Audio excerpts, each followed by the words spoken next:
मुंशी प्रेमचंद की कहानी जंजाल। दबाने से इच्छाएं समाप्त हो जाती हैं, हमें इसमें संदेह है। संभव है कुछ मामलों में ऐसा होता हो, लेकिन प्राय सहनशीलता बंद हवा की तरह आंधी की पूर्व पीठिका हुआ करती है। पार्वती को अपने पति के साथ रहते हुए 5 साल से ज़्यादा हो गए, लेकिन उसने उनसे कभी कोई फरमाइश नहीं की।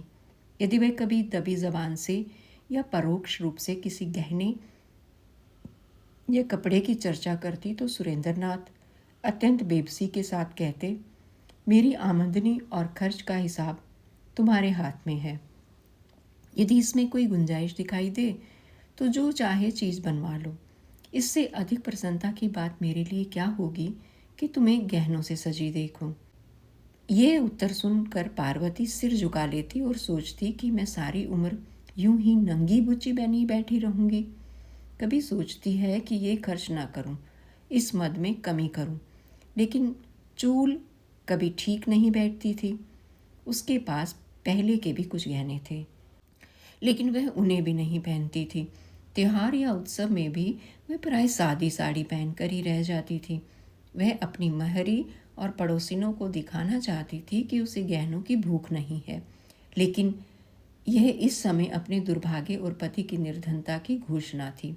उसे रह रहकर विचार आता कि मेरे लिए सुरेंद्र जितना कुछ कर सकते हैं उतना नहीं करते। वे मेरी अनापत्ति और सीधेपन का नाजायज़ फ़ायदा उठाते हैं। निराश होकर वह कभी कभी सुरेंद्र से झगड़ना चाहती, झगड़ती, मुंह फेर कर बात करती, उसे सुना सुना कर अपने भाग्य को कोसती। सुरेंद्र समझ जाते कि इस समय हवा का रुख बदला हुआ है, बचकर निकल जाते। कभी कभी गंगा स्नान या किसी मेले से लौटकर पार्वती पर गहनों का उन्माद सा छा जाता। वह संकल्प करती कि एक बार मन की निकाल ही लूं, जो 200-400 रुपये बचे हुए हैं उनकी कोई चीज़ बनवा लूं। कल की चिंता में कहाँ तक मरूं।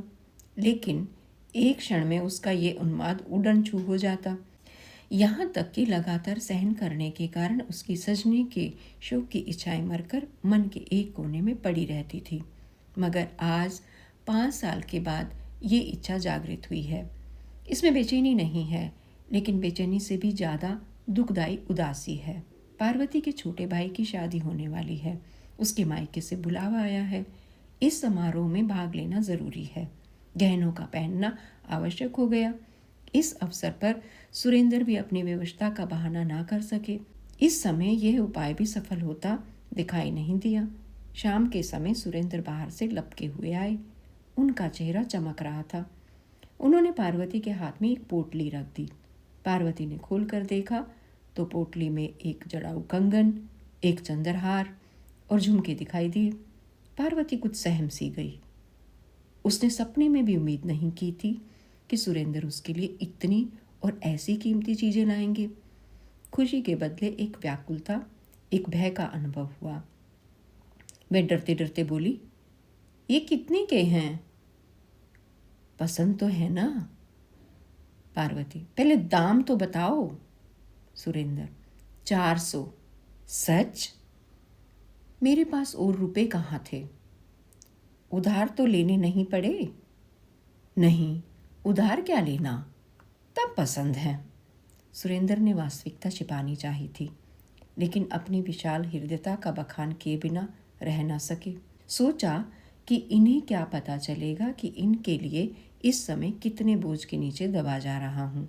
बोले, सच सच कह दूँ, 1200 लगे।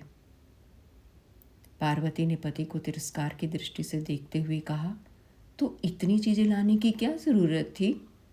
दानवीर जैसी लापरवाही के साथ सुरेंद्र बोले, एक मुद्दत के बाद जब जेवर बनवाने लगा तो कंजूसी करने बैठता।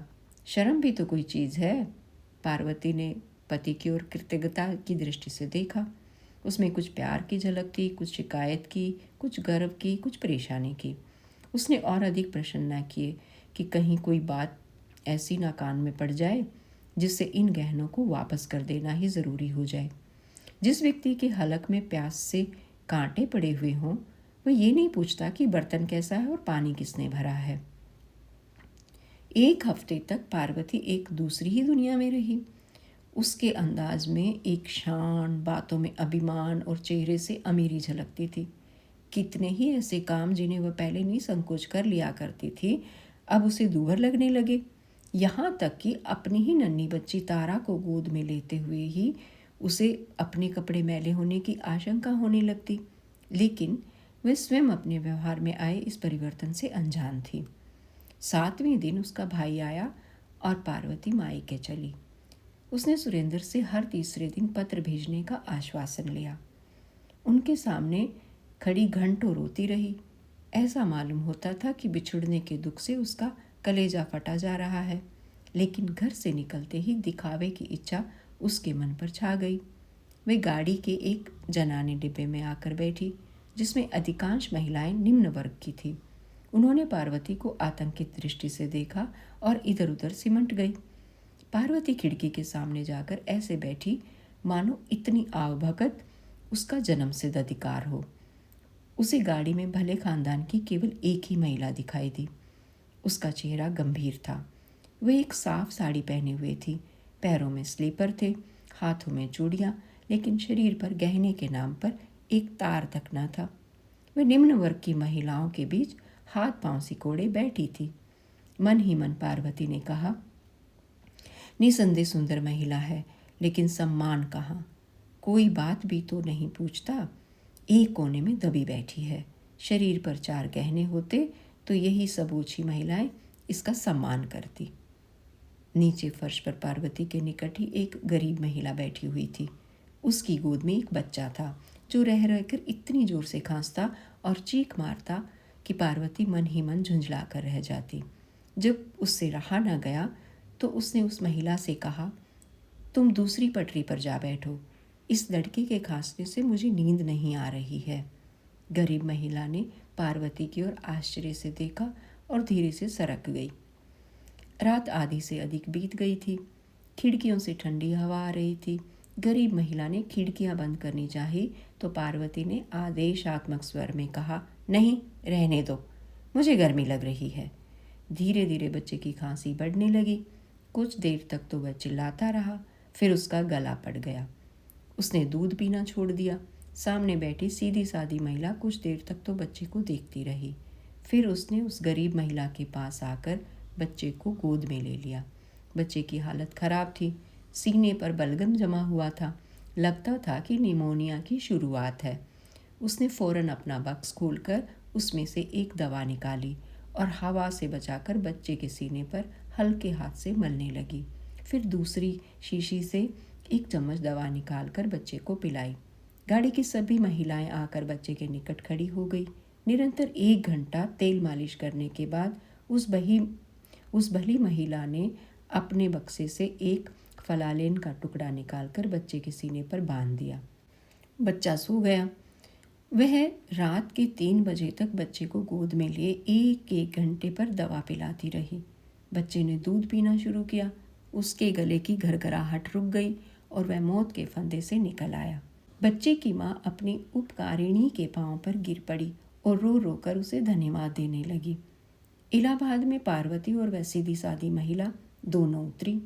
पार्वती का भाई आकर कुलियों को पुकारने लगा। जब कोई कुली न आया तो पार्वती को ही अपने संदूक, बिस्तर आदि उतार उतार कर भाई को देने पड़े। उसकी रेशमी जैकेट चिरक गई। उधर उस गंभीर सीधी सादी महिला ने जैसे ही अपना बिस्तर उठाया तो लपक कर एक महिला ने उसके हाथों से बिस्तर ले लिया। दूसरी ने उसका संदूक उतार लिया। तीसरी ने उसका दवाओं का बक्स उठाया और कई महिलाएं उसे धर्मशाला तक पहुंचाने आई। बीमार बच्चे की माँ बार बार उसके आगे हाथ जोड़ती और पैरों पर गिरती। दूसरी महिलाएं भी उससे गले मिली।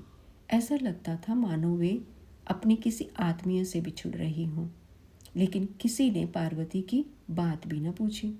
उसके जाने से सब महिलाओं को सच्ची खुशी हुई, मानो सिर से एक बला ही टल गई। अब उन्हें ज़रा कमर सीधी करने की जगह तो मिलेगी। बीमार बच्चे की माँ ने तो उसे घृणा की दृष्टि से देखा और मन ही मन उसे जी भरकर कोसा।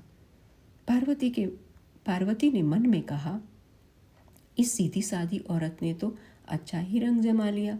सभी महिलाएं अनुचरी बन गई। मानो कोई मंत्र ही फूंक दिया हो। गंवारों के बीच तो ऐसा हो सकता है, परंतु किसी भले घर में इसे कौन घास डालेगा। पार्वती का मायका शहर से सटी एक बस्ती में था, जिसे न शहर कह सकते थे न देहात। वहाँ शहर की तो एक भी सुविधा न थी, मगर देहात के सभी कष्ट मौजूद थे। न शहर की सड़कें, लालटेनें, नालियाँ थी, न देहात का विस्तार, हरियाली और हवा। वहाँ का दूध शहर वाले पीते थे, सब्जी शहर वाले खाते थे, लकड़ी शहर वाले जलाते थे। वहाँ के मजदूर काम करने शहर में जाते थे। खाने पीने की चीज़ें वहाँ शहर से आकर ही बिकती थी। पार्वती के पिता के पास कुछ ज़मीन थी, लेकिन वे मजदूरों की कमी के कारण खेती न कर सकते थे। उसके दोनों भाई अंग्रेजी पढ़ते और वकालत का सपना देखते थे। भोले भाले से चालाक बनने की धुन सवार थी। बेटी का ठाट बाट देखकर पार्वती की माँ फूली न समाई। उसकी दुनिया उन्हीं इन्हीं गिने मकानों और उनके निवासियों तक सीमित थी। वहाँ के गहने, कपड़े, शादी ब्याह, झगड़े टंटे उसके अस्तित्व की धुरी थी। वह उनमें ही बसती थी और उन्हीं का सपना देखती थी। मोहल्ले में किसी के घर बच्चा पैदा होना उसके लिए पनामा नहर के उद्घाटन से भी बड़ी घटना थी, और किसी घर में एक नए कंठे का बनना देहली के निर्माण से कहीं अधिक शानदार। पार्वती को देखकर बाग बाग हो गई। उसे साथ लेकर पड़ोसिनों के घर गई। जो भी उसके कंगन और चंद्रहार को देखता लोटपोट हो जाता। माँ सामने वाले की सामर्थ्य के अनुसार उन गहनों का मूल्य बढ़ाती रहती थी। 2-3 दिन पूरे मोहल्ले में उन गहनों की नुमाइश हुई। पार्वती का सिक्का जम गया, उसका रोब बैठ गया। पार्वती की चाल ढाल से एक शान टपकती थी। वह खाना खाने बैठती तो नाक सिकोड़ लेती, घी बेसवाद है। पानी पीती तो मुंह बनाकर, ठंडा नहीं है। माँ सबको सुना सुना कर कहती, भला इनसे पूछो घर का सा सुख यहाँ कहाँ मिलेगा। वहाँ अपने मन का खाती थी, अपने मन का पहनती थी। यहाँ गृहस्थी में तो मोटा महीन सब मिलेगा, मगर बेचारी में ज़रा भी ऐंठ नहीं है। वही पुराना स्वभाव है, वही अल्लड़पन। पार्वती की बिटिया तारा पूरे मोहल्ले की गुड़िया बनी हुई थी। सभी छोटे बड़े उसे गोद में उठाते और प्यार से चूमते। कोई कहता, बेटी यह हंसली हमको दे दो, तो तारा तोतली बोली में कहती, हमारी है। कोई पूछता, बेटी ये कड़े किसने बनवाए हैं? तारा कहती, मेरे बाबूजी ने। शादी का दिन निकट आ गया। रस्म रिवाज होने लगे। मोहल्ले की औरतें बन संवर कर आने लगी, लेकिन पार्वती उन सब की रानी लगती थी। सभी औरतों की दृष्टि उसके कंगन, चंद्रहार और झुमकों पर ही टिकी रहती। सब उससे दबती, उसका लिहाज करती, उसकी हाँ में हाँ मिलाती। पार्वती को ये सम्मान केवल अपने गहनों के बल पर ही मिल रहा था। बारात चलने के दिन न्योते में सुरेंद्र नाथ भी आए। जब वे शाम के समय घर में गए तो पार्वती ने मुस्कुरा कर कहा, आज जी चाहता है कि तुम्हारी पान फूल से पूजा करूं। मुस्कुराकर सुरेंद्र ने कहा, बना रही हो? पार्वती, नहीं, सच कहती हूँ। इस समय मन यही चाहता है। तुम्हारे इन गहनों ने मेरा बोलबाला कर दिया। सारे मोहल्ले में धाक जम गई। सब की सब पानी भरती हैं। ये न होते तो झूठे भी कोई बात न पूछता। अपनी जमा अपने घर में है, लेकिन नेक नामी मुफ्त। ऐसा सौदा और क्या होगा? सुरेंद्र, मैं जानता तो 2-1 चीज़ें और ले लेता। पार्वती, ओह, तब तो सारे मोहल्ले में मैं होती। औरत की इज्जत गहने कपड़े से होती है, नहीं तो अपने माँ बाप भी आँख से गिरा देते हैं। सुरेंद्र पछताए कि और गहने क्यों ना खरीद लिए, भले ही 200-400 और उधार हो जाते, इसकी लालसा तो मिटती। पार्वती को मायके में रहते 2 महीने हो गए। सुरेंद्र को दफ्तर से छुट्टी ना मिली कि आकर ले जाते। शादी का सब काम पूरा हुआ, मेहमान विदा हो गए, सन्नाटा छा गया। धीरे धीरे पड़ोसिनों का आना जाना भी बंद हुआ। पार्वती के गहनों के 4 दिन के साम्राज्य का अंत हो गया। वही गहने थे, वही कपड़े, मगर अब उन्हें देखने में क्या आनंद आता। अब पूरे पूरे दिन पार्वती अकेली बैठी रहती। कभी कोई औरत मिलने आ भी जाती तो बस 2-4 बातें करके ही अपनी राह लेती। किसी को भी अपने घर के कामकाज से फुर्सत न थी। ये अकेलापन पार्वती को बहुत अखरता। मायके से उसका मन उचाट हो गया। उसे पता चल गया कि नित्य नए गहने कपड़े बनते रहने से ही उसकी बात बनी रह सकती है। पुराने तमाशे को कोई मुफ्त में नहीं देखता। कोड़ में खाज ये हुई कि और भी कई घरों में उसके जैसे गहने बनने लगे। यहाँ तक कि एक मनचले शौकीन बनिए ने, जिसे नमक के काम में बड़ा भारी लाभ हुआ था, कलकत्ते के बने हुए कंगन और हार मंगवाए, जिन्होंने पार्वती का रंग फीका कर दिया। रही सही बात भी जाती रही। रेत की दीवार भर भरा कर ढह गई। एक दिन पार्वती अकेली बैठी सुरेंद्र को पत्र लिख रही थी कि अब यहाँ ज़रा सा भी मन नहीं लगता। 2 दिन की छुट्टी मिले तो मुझे ले जाओ। इतने में उसकी बचपन की सहेली बागेश्वरी उससे मिलने आई। वह पार्वती के साथ खेली हुई थी। उसका ब्याह एक गरीब खानदान में हुआ था, लेकिन उसके पति ने रंगून जाकर खूब पैसा कमाया और 4-5 साल के बाद लौटा तो पत्नी के लिए एक मोतियों का हार लेता आया। बागेश्वरी आज ही मायके आई थी। पार्वती ने उसका मोतियों का हार देखा तो आंखें खुल गई। 2000 से कम का नहीं होगा। पार्वती ने उसकी प्रशंसा तो की, लेकिन उसका दिल बैठा जाता था, जैसे कोई ईर्ष्यालु कवि अपने नौसिखे प्रतिद्वंदी की कला की प्रशंसा करने में कंजूसी करे। ये रोग पार्वती की आत्मा में घुन की तरह लग गया। उसने दूसरों के घर आना जाना छोड़ दिया। मन मारे अपने घर में ही बैठी रहती। उसे ऐसे लगता था कि अब औरतें, यहाँ तक कि उसकी माँ भी उसे तिरस्कार की दृष्टि से देख रही हैं। पहले गहनों की चर्चा में उसे एक विशेष आनंद मिलता था। वह भूल कर भी गहनों की चर्चा नहीं करती, मानो अब उसे इस संबंध में मुंह खोलने का भी मन न हो। आखिरकार एक दिन उसने अपने सब गहने उतार कर बक्से में रख दिए और ठान लिया कि इन्हें खोलूंगी नहीं। उसे इन गहनों के खरीदने पर पछतावा होने लगा। दिखावे की चाह में जिंदगी के सुख चैन में बेकार खलल पड़ गया। वह बिना गहनों के ही अच्छी थी कि यह मुफ्त की उलझन तो नहीं थी। घर के रुपए गंवाकर ये सिर दर्द खरीदना बड़ा महंगा सौदा है। तीज के दिन पार्वती की माँ ने कहा, बेटी, आज मोहल्ले की सब औरतें स्नान करने जा रही हैं, तुम भी चलोगी? पार्वती ने उपेक्षा से कहा, नहीं, मैं नहीं जाऊंगी। माँ, चलती क्यों नहीं? बरस बरस का त्योहार है, सब अपने मन में क्या कहेंगी। जो चाहे कहें, मैं तो जाऊंगी नहीं। कार के दिन थे। सुरेंद्र को अभी तक छुट्टी नहीं मिली थी। पार्वती ने जल भूनकर उन्हें कई चिट्ठियां लिखी थी, पर इधर 2 हफ्ते से पत्र लिखना बंद कर दिया था। उसे अपनी जिंदगी बोझ लगती थी। मोहल्ले में बुखार और चेचक का प्रकोप था। कोई किसी के घर आता जाता न था। नाश्ते के बदले घरों में काढ़ा पकता था। अस्पताल में मेला सा लगा रहता था। वैद्य और हकीम पत्थर के देवता बने हुए थे।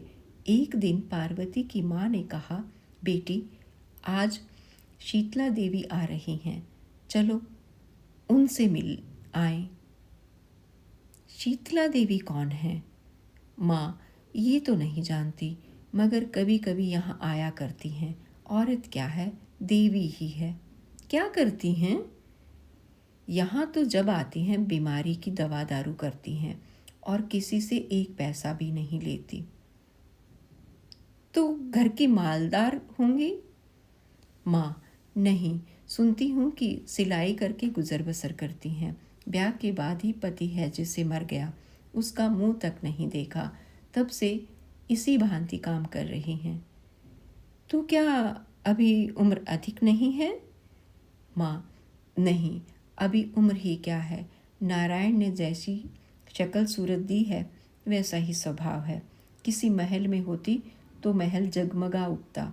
ऐसी हंसमुख, ऐसे मिलनसार की पास से हटने का मन नहीं होता। जब तक यहाँ रहती हैं भीड़ लगी रहती है, पूरा मोहल्ला घेरे रहता है।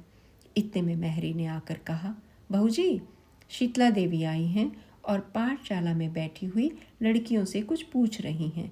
कई लड़कियों को तो इनाम भी दिए हैं। मैं भी जाती हूँ, जरा दर्शन कराऊं। माँ ने कहा, अरे तू पानी तो भर दे, न जाने कब लौटेगी। मेहरी, अभी लौटे आती हूँ, कहीं ऐसा ना हो कि चली जाए। मेहरी के जाने के 1 घंटे के बाद पार्वती की वही मोतियों के हार वाली सहेली आकर बोली, चलो बहन, शीतला देवी से मिलाएं, मोहल्ले की सभी औरतें जा रही हैं। पार्वती को भी उत्कंठा हुई। तारा को एक अच्छी सी फ्रॉक पहना दी, परंतु स्वयं वही सादी सी साड़ी पहने हुए शीतला से मिलने चली। गहने नहीं पहने। जब दोनों सहेलियां पाठशाला में पहुंची तो औरतों और बच्चों की भीड़ जमा थी। शीतला देवी जमीन पर बैठी हुई बच्चों को देख रही थी और बक्स से निकाल निकाल कर दवा देती जाती थी। मानो पेड़ों की छांव में एक उजला कुंड था, वैसा ही मौन, गंभीर, शांतिमय और सुंदर। शीतला की आंखों से एक चित्त आकर्षक पवित्रता झलक रही थी। पार्वती ने उसे पहचान लिया। ये वही सीधी सादी महिला थी जिसे उसने गाड़ी में देखा था। पार्वती ने देखा कि इस औरत के सामने मैं कैसी निकृष्ट हूँ, और कुछ मैं ही नहीं, मोहल्ले की वे सभी औरतें जो गहनों से गोंडनी की भांति सजी हुई हैं, इस औरत के सामने सेविकाओं की भांति खड़ी हैं। यदि ये सभी अपने को सोने में मढ़वा लें तो भी क्या इनका ऐसा सम्मान हो सकता है? इससे बात करके कौन निहाल नहीं हो जाता। और जो बीमार हैं वे तो मानो बिना दाम के ही गुलाम हैं। सचमुच इसी का नाम सम्मान है। ये क्या कि चार औरतें आए और आंखें मटका मटका कर हमारे गहनों का बखान करने लगे, मानो हमारा शरीर नहीं बल्कि गहनों की नुमाइश का मैदान ही हो। आज से 1 महीना पहले शायद इस प्रकार के विचार पार्वती के मन में न उभरते, लेकिन आजकल गहनों से उसका मन फिरा हुआ था। सामान्य रूप से दार्शनिक विचारों के मूल में निराशा और उदासी ही होती है। पार्वती चित्रलिखित सी खड़ी शीतला देवी का तौर तरीका, बात करने का ढंग और आत्मीयतापूर्ण व्यवहार ध्यान से देखती रही। वह सोचती थी, ये औरत कितनी सुंदर है, लेकिन इसके साथ ही इच्छाओं से कितनी मुक्त। मैं सम्मान की भूखी हूँ, लेकिन मैं जिसे सम्मान समझती थी वह यथार्थ से कितना दूर है। मैं अभी तक छाया के पीछे ही भाग रही थी। आज उसका वास्तविक रूप दिखाई दिया है। जब शाम ढल गई और भीड़ छंटी तो शीतला देवी की दृष्टि पार्वती पर पड़ी। वह उसे तत्काल पहचान कर बोली, तुम्हें तो मैंने रेलगाड़ी में देखा था। पार्वती ने कहा, हाँ, उस दिन मैं यहाँ आ रही थी। शीतला देवी ने पार्वती को सर से पांव तक देखा और फिर उसकी सहेली बागेश्वरी की ओर प्रश्नवाचक दृष्टि से देखा। मुस्कुराकर बागेश्वरी ने कहा, कुछ दिनों से गहने नहीं पहनती, क्या गहनों से नाराज है?